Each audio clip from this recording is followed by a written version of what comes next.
ating pong palakpakan, Commission for Family and Life. Commission for Family and Life. Wait lang.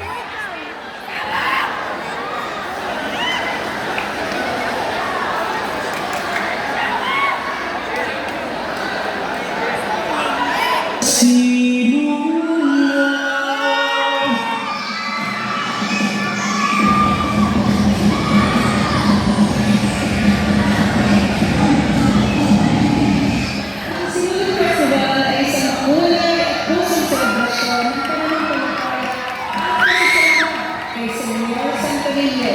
Nagsimula ito nang dumating si Ferdinand Magellan sa Cebu noong 1521 na ipagkaloob niya ang imahe ni Santo Niño kay Reyna Juana bilang tanda ng kapayapaan at ng kanilang bagong pananampalataya sa Diyos. Ang saya na sinulog ay mula sa salitang sunog na nangangahulugan daloy ng tubig na sumasigisa